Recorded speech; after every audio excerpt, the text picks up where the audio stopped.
എല്ലാവർക്കും നമസ്കാരം. നാരായണീയം ഭഗവാന് ഗുരുവായൂരപ്പന് ഏറെ ഇഷ്ടപ്പെട്ട കാവ്യങ്ങളിലൊന്നാണ്. ധാരാളം കാവ്യങ്ങളുണ്ടെങ്കിലും നിഷ്കാമമായ ഭക്തിയോടുകൂടി മേൽപ്പത്തൂർ ഭട്ടതിരി ഭഗവാന്റെ ദാസനായിരുന്ന് ഭഗവാനെ സ്തുതിച്ച മഹാകാവ്യം.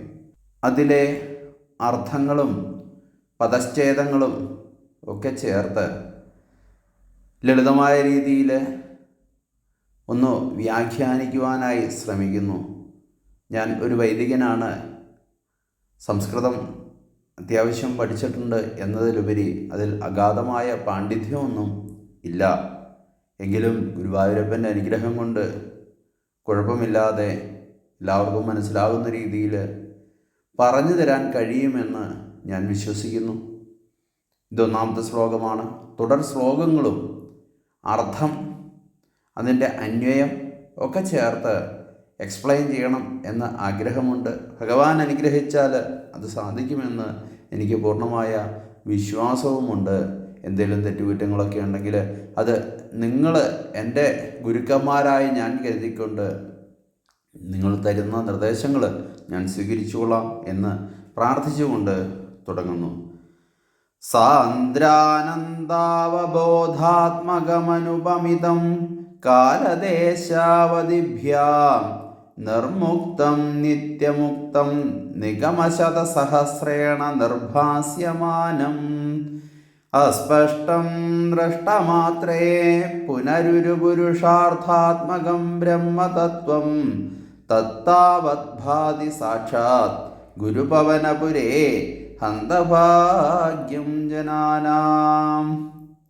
ഇനി ഇതിൻ്റെ പദച്ഛേദം എങ്ങനെയാണ് ചൊല്ലേണ്ടത്, എവിടെയൊക്കെ നിർത്തണം എന്നതിനെക്കുറിച്ചാണ് പറയുന്നത്. സാന്ദ്രാനന്ദ, സാന്ദ്രം ആനന്ദം, അവബോധാത്മകം, അനുപമിതം, കാലം ദേശം അവധിഭ്യാം, നിർമുക്തം നിത്യമുക്തം, നിഗമ ശത സഹസ്രേണ നിർഭാസ്യമാനം അസ്പഷ്ടം ദൃഷ്ടമാത്രേ പുന ഉരു പുരുഷാർത്ഥ ആത്മകം ബ്രഹ്മതത്വം തത്ത് താവത് ഭാതി സാക്ഷാത് ഗുരുപവനപുരേ ഹന്ത ഭാഗ്യം ജനാന. ഇങ്ങനെയാണ് നിർത്തി ചൊല്ലേണ്ട രീതി. ഇനി ഈ ശ്ലോകത്തിൻ്റെ അർത്ഥ തലത്തിലേക്ക് കടക്കുന്നു. ഈ ശ്ലോകത്തിൽ മുഖ്യമായിട്ടും ഉദ്ദേശിച്ചിരിക്കുന്നത് പരബ്രഹ്മസ്വരൂപം ഗുരുവായൂരപ്പനായി എന്നാണ് ആചാര്യൻ ഉദ്ദേശിച്ചിരിക്കുന്നത്. അതിലെ ഒന്നാമത്തെ വാക്കാണ് സാന്ദ്രം. ഈ വാക്കിൻ്റെ അർത്ഥം ഗാഢമായത്, ദൃഢമായത് അല്ലെങ്കിൽ നിറഞ്ഞത് എന്നൊക്കെയാണ്. നമ്മൾ കൂടുതലായിട്ട് ഉപയോഗിക്കുന്ന വാക്കാണ് ഡെൻസ് ക്ലൗഡ്, സാന്ദ്രമായ മേഘം, കടുകട്ടിയുള്ള മേഘം അല്ലെങ്കിൽ കാർമേഘം എന്നതൊക്കെയും. തിക്ക് ഡാർക്ക്നെസ്, അതായത് സാന്ദ്രമായ ഇരുട്ട് അല്ലെങ്കിൽ കട്ടിയായ ഇരുട്ട്, കൂരിരുട്ട് എന്നൊക്കെ നമ്മൾ പറയാറുണ്ട്. അതായത് പ്രത്യേകിച്ച് ഒരു രൂപവും ഇല്ലാതെ ഈ പ്രപഞ്ചം മുഴുവൻ വ്യാപിച്ചു കിടക്കുന്ന പരബ്രഹ്മം സാന്ദ്രമായിരിക്കുന്നു. എങ്ങനെ? ജലം ഉറഞ്ഞ് ഐസാകുന്നത് പോലെയോ അല്ലെങ്കിൽ അന്തരീക്ഷത്തിലെ കാർമേഘം ഒരിടത്ത് ഉറഞ്ഞു കൂടിയതുപോലെയോ ഒക്കെ ചിന്തിക്കുക. അതെങ്ങനെ വേണേലും ഭക്തൻ്റെ യുക്തിക്കനുസരിച്ചാണ് ചിന്തിക്കുക. അതായത് ഈ പ്രപഞ്ചം മുഴുവൻ വ്യാപിച്ചിരിക്കുന്ന ആ പരബ്രഹ്മ സ്വരൂപം ഒരിടത്ത് ഉറഞ്ഞു കൂടിയിരിക്കുന്നു. അതെവിടെയാണ്? ഗുരുപവനപുരിയിലാണ് ആ ചൈതന്യം ഉറഞ്ഞു കൂടിയിരിക്കുന്നത് എന്നാണ് സാന്ദ്രം എന്നൊരു വാക്കുകൊണ്ട് മാത്രം ആചാര്യൻ ഉദ്ദേശിച്ചിരിക്കുന്നത്. ഇനി പറയുന്നു എന്തിനാണ് എന്ന് അങ്ങനെ ഉറഞ്ഞുകൂടിയിരിക്കുന്നത്. ഹാപ്പിനെസ്, ആനന്ദം നൽകുവാനായിട്ടാണ്. ആനന്ദം എന്ന വാക്കിനൊരു പ്രത്യേകതയുണ്ട്.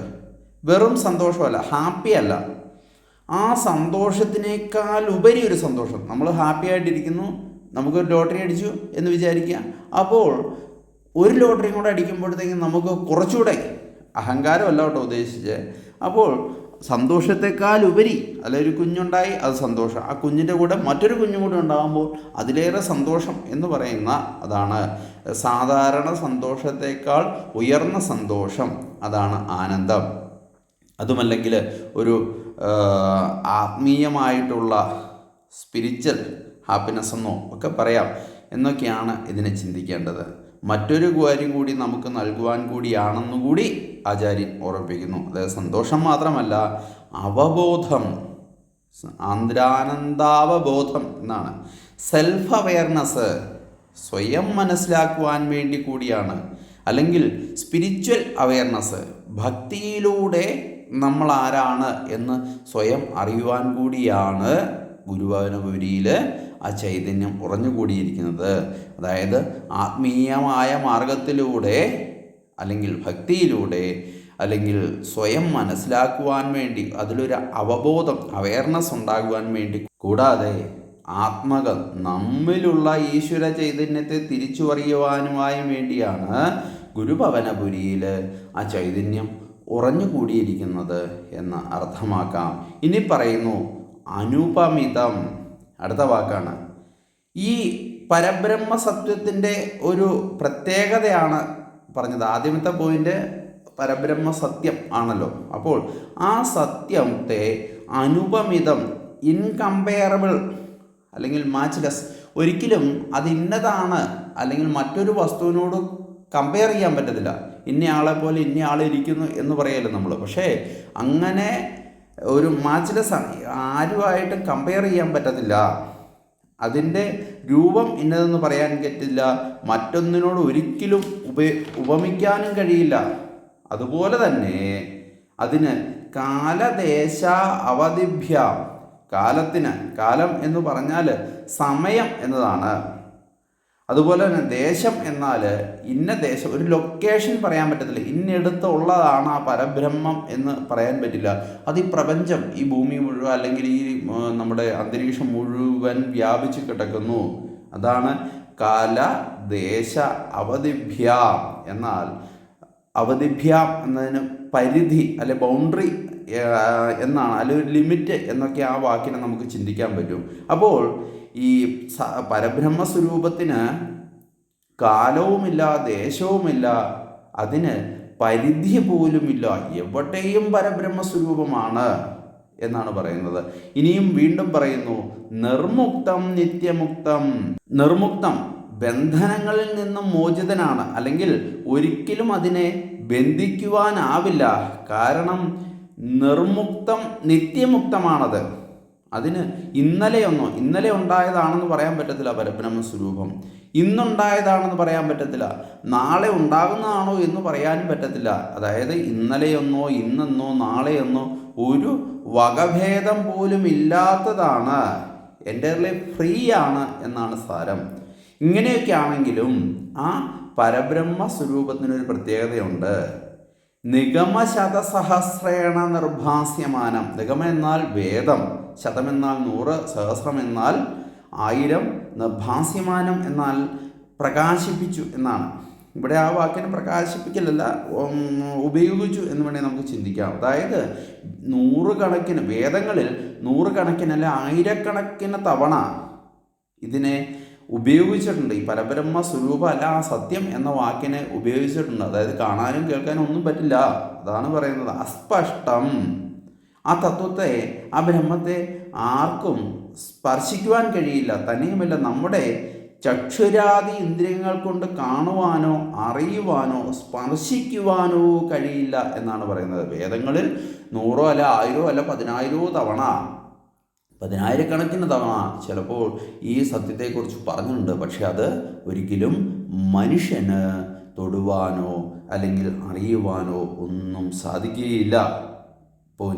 എന്നാൽ ഒരു പുരുഷാത്മകം ബ്രഹ്മതത്വം, അതായത് എന്നാൽ ഈ വിശാലമായ പരമാത്മസ്വരൂപമായിട്ടുള്ള ഈ ബ്രഹ്മതത്വം തത്താവദ്ഭാതി സാക്ഷാത് ഗുരുഭവനപുരേ, അത് ആ ബ്രഹ്മസ്വരൂപം, പരമാത്മസ്വരൂപം എത്രത്തോളം വലുപ്പത്തിലാണോ അത്രത്തോളമായി തന്നെ സാക്ഷാത് ഗുരുഭവനപുരേ, ഗുരുഭവന അല്ല ഗുരുവായൂരിൽ, ഗുരുഭവനപുരിയിൽ ഭാതി പ്രകാശിക്കുന്നു.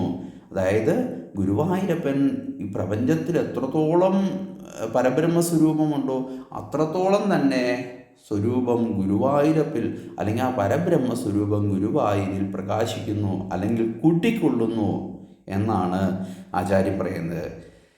ഇനിയാണ് പറയുന്നത്, ദൃഷ്ടമാത്രേ, ഒരു നേരം ദർശിച്ചാൽ മഹാഭാഗ്യമാണ്. അതാണ് ഹന്തഭാഗ്യം ജനാനാം. ആ പരബ്രഹ്മ സത്യത്തെ മാത്രേ എന്ന് പറഞ്ഞു കഴിഞ്ഞാൽ സെക്കൻഡിൻ്റെ പകുതി എന്ന് വേണം ചിന്തിക്കാം ലളിതമായിട്ട്. അപ്പോൾ അത്രയും നിമിഷം ദർശിച്ചാൽ തന്നെ മഹാഭാഗ്യമാണ് ജനങ്ങൾക്ക്. ഇത് ഭക്തരുടെ ഭാഗ്യം ഒന്നുകൊണ്ട് മാത്രമാണ്. ചുരുക്കി പറഞ്ഞാൽ സാക്ഷാത് പരബ്രഹ്മമായ ശ്രീകൃഷ്ണ പരമാത്മാവ് നിർഗുണ ബ്രഹ്മമാണെങ്കിലും സഗുണ രൂപത്തിൽ അല്ലെങ്കിൽ സഗുണ നിർഗുണ തത്വത്തിൽ ഗുരുവായൂരിൽ പ്രത്യക്ഷത്തിൽ കാണുന്നത് ഭക്തജനങ്ങളുടെ അല്ലെങ്കിൽ മഹാജനങ്ങളുടെ അല്ലെങ്കിൽ കോടിക്കണക്ക് ജനങ്ങളുടെ ഭാഗ്യം തന്നെയാണ്.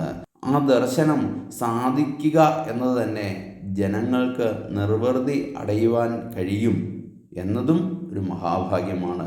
അതൊരു അതിശയമാണ് ഗുരുവായൂരിൽ. അപ്പോൾ നമുക്ക് ഒരിക്കൽ കൂടി ആ ശ്ലോകം ഒന്ന് നോക്കാം.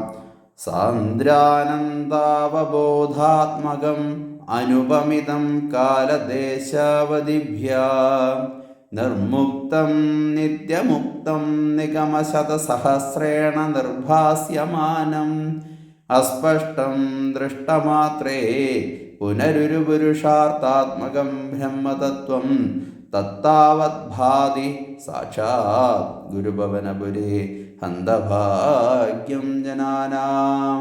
എല്ലാവർക്കും മനസ്സിലായി എന്ന് വിചാരിക്കുന്നു. ഇനിയും ഇതിൻ്റെ രണ്ടാമത്തെ മൂന്നാമത്തെ ശ്ലോകങ്ങളൊക്കെ അപ്ലോഡ് ചെയ്യുന്നതായിരിക്കും. സമയം കിട്ടുന്ന പോലെയൊക്കെ ചെയ്യുകയുള്ളൂ. അത് നിങ്ങൾക്ക് നേരിട്ട് കിട്ടണമെങ്കിൽ സബ്സ്ക്രൈബ് ചെയ്യുക. എന്തെങ്കിലും സംശയങ്ങളൊക്കെ ഉണ്ടെങ്കിൽ കമൻറ്റിൽ ചോദിക്കാം. ഇനി അതും അല്ലെങ്കിൽ ഇഷ്ടപ്പെട്ടാൽ ലൈക്കും കൂടി ചെയ്തു കഴിഞ്ഞാലും നമുക്ക് സന്തോഷം തന്നെയുള്ളൂ. ഇനി ഇതൊന്നും ചെയ്തില്ലേ തന്നെയും ഇത് കേട്ട് ഭഗവാന്റെ നാമങ്ങളും സ്വരൂപങ്ങളൊക്കെ ദർശിച്ച് ആനന്ദ നിർവൃതി അടയണമേ എന്ന് എല്ലാവരോടും പ്രാർത്ഥിച്ചുകൊണ്ട് നിർത്തുന്നു. നന്ദി, നമസ്കാരം.